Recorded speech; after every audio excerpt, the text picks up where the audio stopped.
66 seat ಕರ್ನಾಟಕವೇ ಕೊಟ್ಟಿದೆ.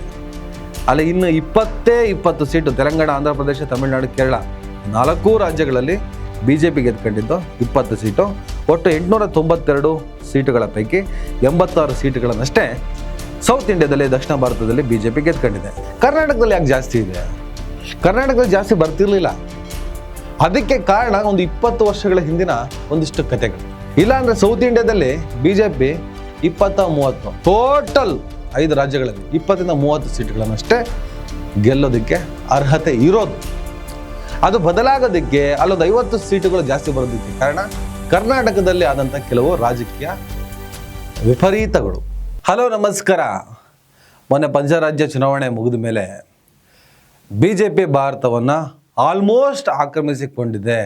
ಇನ್ನೇನು ಸ್ವಲ್ಪ ಅದನ್ನು ಕೂಡ ಕಬ್ಜೆ ಮಾಡ್ಕೊಂಡ್ಬಿಟ್ರೆ ಕಂಪ್ಲೀಟಾಗಿ ಇಡೀ ದೇಶವನ್ನು BJP ಆಳ್ತದೆ. ಒಂದು ಸಿದ್ಧಾಂತ ಈ ದೇಶದಲ್ಲಿ ಗೆದ್ದಿದೆ. ಅಲ್ಲಿಗೆ ಇವರ ಸೋಕಾಲ್ಡ್ ಜಾತ್ಯತೀತವಾದ, ಕಮ್ಯುನಿಸ್ಟ್ವಾದ, ಕೋಮುವಾದವನ್ನು ಹೊರತುಪಡಿಸಿದ, ಹಿಂದುತ್ವವನ್ನು ಹೊರತುಪಡಿಸಿದ ಎಲ್ಲ ವಾದಗಳು ನಾಶ. ಇದು ಬದಲಾದ ಭಾರತ. ಈ ಥರದ ಒಂದಿಷ್ಟು ಚರ್ಚೆಗಳನ್ನು ಮಾಡ್ತಿದ್ದಾರೆ.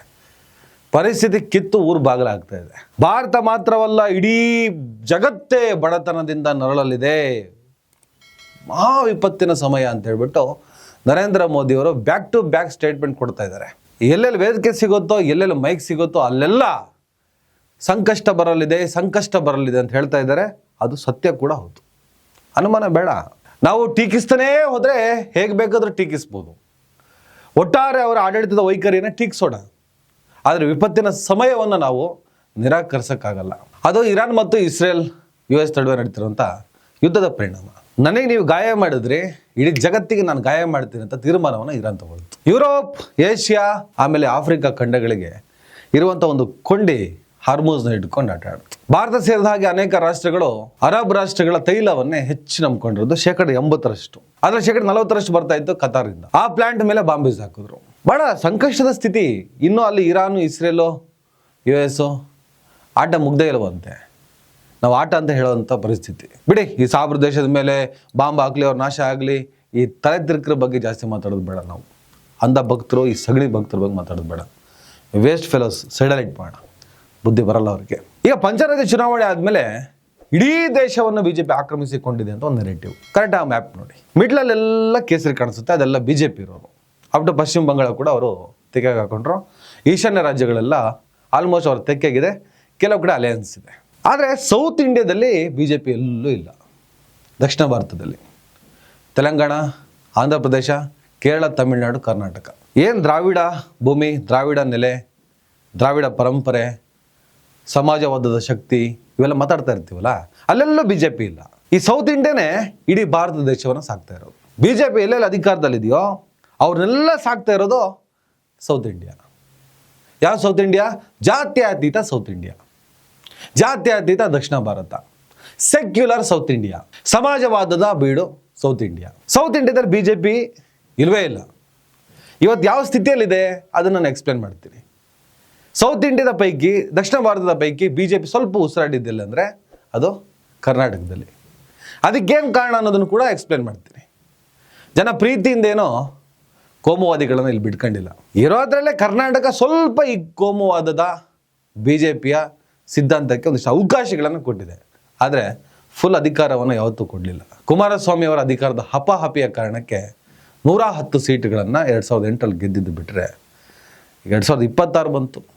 ಕಳೆದ ಚುನಾವಣೆಯಲ್ಲಿ ಕೇವಲ 66 ಸೀಟು. ಬಸವರಾಜ ಬೊಮ್ಮಾಯಿ ಆಡಳಿತದ ಕೊನೆಯ ಅವಧಿ 1 ವರ್ಷ ಕೋಮುವಾದ ವಿಪರೀತಕ್ಕೆ ಹೋಗಿತ್ತು. ಹಲಾಲು, ಜಡ್ಕ, ಹಿಜಾಬು, ಗಲಾಟೆಯೋ ಗಲಾಟೆ, ಇವೆಲ್ಲವನ್ನು ಕೂಡ ಜನ ಸೋಲಿಸಿದ್ರು. ಕೋಮುವಾದ ಏನಾದರೂ ಸೌತ್ ಇಂಡಿಯಾದಲ್ಲಿ, ಕರ್ನಾಟಕದಲ್ಲಿ ಸಕ್ಸಸ್ ಆಗೋದೇ ಆಗಿದ್ರೆ ಸಿಕ್ಕಾಪಟ್ಟೆ ಸಕ್ಸಸ್ ಆಗಬೇಕಿತ್ತು.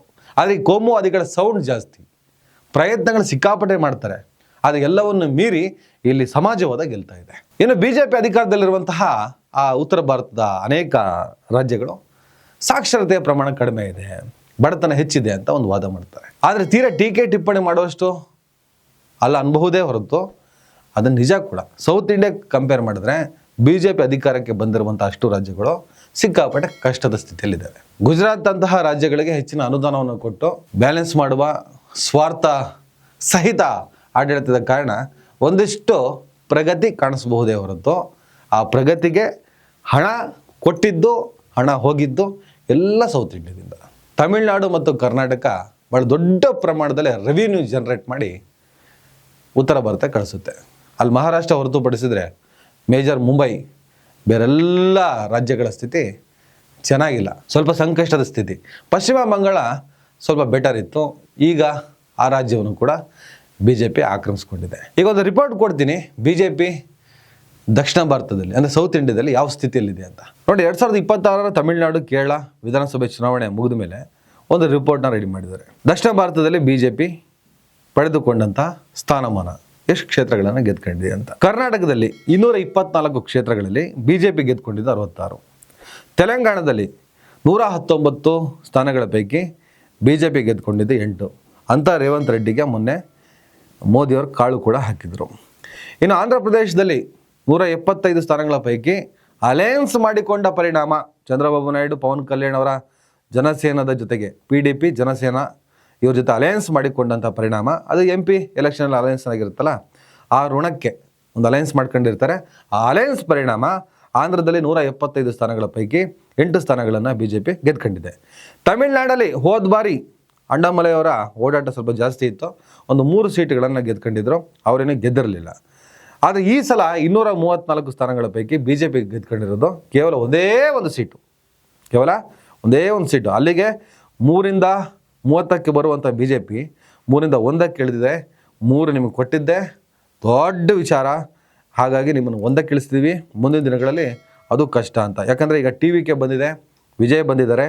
ವಿಜಯ್ ಅವರು ಕೂಡ ನಾವು ಹಿಂದೂಗಳ ವಿರೋಧಿಗಳಲ್ಲ, ಹಿಂದೂ ಧರ್ಮದ ವಿರೋಧಿ ಅಲ್ಲ, ನಾವು ಹಿಂದುತ್ವದ ವಿರೋಧಿ, ಕೋಮುವಾದದ ವಿರೋಧಿ ಅನ್ನುವಂಥ ಸ್ಟೇಟ್ಮೆಂಟನ್ನು ಕೊಟ್ಟಿದ್ದಾರೆ. ಅಲ್ಲಿಗೆ ಇಡೀ ತಮಿಳುನಾಡು BJPಯನ್ನು ಹೊರಗಿಡೋದಂತ ಖಾತ್ರಿ. ಇನ್ನು ಕೇರಳದಲ್ಲಿ 140 ಸ್ಥಾನಗಳ ಪೈಕಿ 3 ಸೀಟುಗಳನ್ನು BJP ಗೆದ್ಕೊಂಡಿದೆ. ಅಲ್ಲಿ LDF ಮತ್ತು UDF ನಡುವೆ ಸಣ್ಣ ಒಂಚೂರು ಪೊಲಿಟಿಕಲ್ ಗೇಮ್ ಎದ್ಬಿಟ್ಟಿದ್ರೆ ಆ 3 ಸ್ಥಾನಗಳನ್ನು ಕೂಡ BJP ಗೆಲ್ತಾ ಇರಲಿಲ್ಲ. ಯಾಕಂದರೆ ಆ 3ರ ಪೈಕಿ ಒಂದಿಬ್ಬರು ಎಷ್ಟು 1200 1300 ಒಬ್ಬ 400 500 ಓಟಿಂದ ಗೆದ್ಕೊಂಡಿರೋದು. ಒಟ್ಟು ದಕ್ಷಿಣ ಭಾರತದ 892 ವಿಧಾನಸಭೆ ಸೀಟುಗಳಲ್ಲಿ BJP ಗೆದ್ಕೊಂಡಿರೋದು 86. 892ರಲ್ಲಿ ಕೇವಲ 86 ಸೀಟುಗಳನ್ನು ಇಡೀ ಸೌತ್ ಇಂಡಿಯಾದಲ್ಲಿ BJP ಗೆದ್ಕೊಂಡಿದೆ. ಅದರಲ್ಲಿ 66 ಸೀಟು ಕರ್ನಾಟಕವೇ ಕೊಟ್ಟಿದೆ. ಅಲ್ಲಿ ಇನ್ನು 20 ಸೀಟು ತೆಲಂಗಾಣ, ಆಂಧ್ರ ಪ್ರದೇಶ, ತಮಿಳುನಾಡು, ಕೇರಳ ಈ 4 ರಾಜ್ಯಗಳಲ್ಲಿ BJP ಗೆದ್ಕೊಂಡಿದ್ದು 20 ಸೀಟು. ಒಟ್ಟು 892 ಸೀಟುಗಳ ಪೈಕಿ 86 ಸೀಟುಗಳನ್ನಷ್ಟೇ ಸೌತ್ ಇಂಡಿಯಾದಲ್ಲಿ ದಕ್ಷಿಣ ಭಾರತದಲ್ಲಿ BJP ಗೆದ್ಕೊಂಡಿದೆ. ಅಂದರೆ ಸುಮಾರು 9.6% ಮಾತ್ರ. ಈ ಇಡೀ ರಿಪೋರ್ಟ್ನಲ್ಲಿ ಕರ್ನಾಟಕದಲ್ಲಿ 66 ಸೀಟುಗಳನ್ನು BJP ಗೆದ್ಕೊಂಡಿದೆ. 4 ರಾಜ್ಯಗಳಲ್ಲಿ ಕೇವಲ 20 ಸ್ಥಾನಗಳನ್ನು ಗೆದ್ಕೊಂಡಿದೆ. ಕರ್ನಾಟಕದಲ್ಲಿ ಯಾಕೆ ಜಾಸ್ತಿ ಇದೆ? ಕರ್ನಾಟಕದಲ್ಲಿ ಜಾಸ್ತಿ ಬರ್ತಿರ್ಲಿಲ್ಲ. ಅದಕ್ಕೆ ಕಾರಣ ಒಂದು 20 ವರ್ಷಗಳ ಹಿಂದಿನ ಒಂದಿಷ್ಟು ಕಥೆಗಳು, ಅದನ್ನೇ ಎಕ್ಸ್ಪ್ಲೇನ್ ಮಾಡ್ತೀನಿ. ಇಲ್ಲಾಂದರೆ ಸೌತ್ ಇಂಡಿಯಾದಲ್ಲಿ BJP 20-30 ಟೋಟಲ್ 5 ರಾಜ್ಯಗಳಲ್ಲಿ 20ರಿಂದ 30 ಸೀಟುಗಳನ್ನಷ್ಟೇ ಗೆಲ್ಲೋದಕ್ಕೆ ಅರ್ಹತೆ ಇರೋದು. ಅದು ಬದಲಾಗೋದಕ್ಕೆ ಅಲ್ಲೊಂದು 50 ಸೀಟುಗಳು ಜಾಸ್ತಿ ಬರೋದಕ್ಕೆ ಕಾರಣ ಕರ್ನಾಟಕದಲ್ಲಿ ಆದಂಥ ಕೆಲವು ರಾಜಕೀಯ ವಿಪರೀತಗಳು, ಪರಿಸ್ಥಿತಿನಕ್ಕಿಂತ ವಿಪರೀತಗಳು ಅಂತಲೇ ಹೇಳ್ತೀನಿ. ಎಕ್ಸ್ಪ್ಲೇನ್ ಮಾಡ್ತೀನಿ, ನೋಡ್ಕೊಂಡು ಬನ್ನಿ. ಮೊದಲನೇದಾಗಿ 90ರ ದಶಕದ ಆರಂಭದವರೆಗೆ ಕರ್ನಾಟಕದಲ್ಲಿ ಕಾಂಗ್ರೆಸ್ ಮತ್ತು ಜನತಾದಳ ಪ್ರಬಲವಾಗಿದ್ವು. ಆದರೆ ವೀರೇಂದ್ರ ಪಾಟೀಲ್ ಅವರನ್ನು ಕಾಂಗ್ರೆಸ್ ಪಕ್ಷ ಮುಖ್ಯಮಂತ್ರಿ ಸ್ಥಾನದಿಂದ ಕೆಳಗಿಳಿಸಿದಾಗ ಉತ್ತರ ಕರ್ನಾಟಕದ ಪ್ರಬಲ ಲಿಂಗಾಯತ ಸಮುದಾಯ ಕಾಂಗ್ರೆಸ್ನಿಂದ ದೂರ ಸರಿಯುತ್ತೆ. ಈ ರಾಜಕೀಯ ಶೂನ್ಯತೆಯನ್ನು ಬಳಸಿಕೊಂಡ BJP ಲಿಂಗಾಯತ ಸಮುದಾಯವನ್ನು ತನ್ನ ಪ್ರಮುಖ ಮತ ಬ್ಯಾಂಕ್ ಆಗಿ ಪರಿವರ್ತಿಸುವಲ್ಲಿ ಯಶಸ್ವಿಯಾಯಿತು. ಆನಂತರದ ದಿನಗಳಲ್ಲಿ ಕರಾವಳಿಯ ಹಿಂದುಳಿದ ವರ್ಗಗಳು ಮತ್ತು ನಗರ ಪ್ರದೇಶದ ಇತರೆ ಸಮುದಾಯಗಳು ಪಕ್ಷದ ಬೆನ್ನೆಲುಬಾಗಿ ನಿಂತವು. ಎರಡನೇದು, ಕರ್ನಾಟಕದಲ್ಲಿ BJPಯನ್ನು ತಳಮಟ್ಟದಿಂದ ಕಟ್ಟಿದ ಕೀರ್ತಿ BS ಯಡಿಯೂರಪ್ಪ ಮತ್ತು ಅನಂತ್ ಕುಮಾರ್ ಜೋಡಿಗೆ ಸಲ್ಲುತ್ತೆ. ವಿಶೇಷವಾಗಿ ಯಡಿಯೂರಪ್ಪ ಅವರು ರಾಜ್ಯದಾದ್ಯಂತ ರೈತ ಹೋರಾಟಗಳು ಮತ್ತು ಪಾದಯಾತ್ರೆಗಳ ಮೂಲಕ ಜನರ ಗಮನ ಸೆಳೆದರು. ಪಕ್ಷಕ್ಕೆ ಒಬ್ಬ ಸಮೂಹ ನಾಯಕನ ಅಂದರೆ ಮಾಸ್ ಲೀಡರ್ ಅನಿವಾರ್ಯತೆ ಇದ್ದಾಗ ಯಡಿಯೂರಪ್ಪ ಅವರು ಆ ಸ್ಥಾನವನ್ನು ತುಂಬಿ ಪಕ್ಷದ ಮುಖವಾದರು.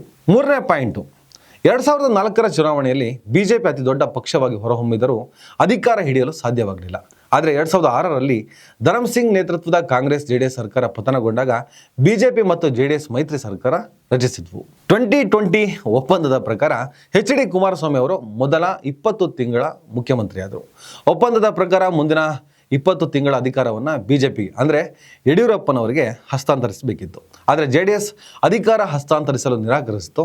ಇದು ಸಾರ್ವಜನಿಕರಲ್ಲಿ ಮತ್ತು ವಿಶೇಷವಾಗಿ ಲಿಂಗಾಯತ ಸಮುದಾಯದಲ್ಲಿ ಬಿಜೆಪಿಗೆ ಅನ್ಯಾಯವಾಗಿದೆ ಎಂಬ ದೊಡ್ಡ ಸಹಾನುಭೂತಿಯ ಅಲೆಯನ್ನು, ಅಂದರೆ ಸಿಂಪತಿ ವೇವ್ ಅಂತ ಹೇಳ್ತಾರೆ, ಸೃಷ್ಟಿ ಮಾಡುತ್ತೆ.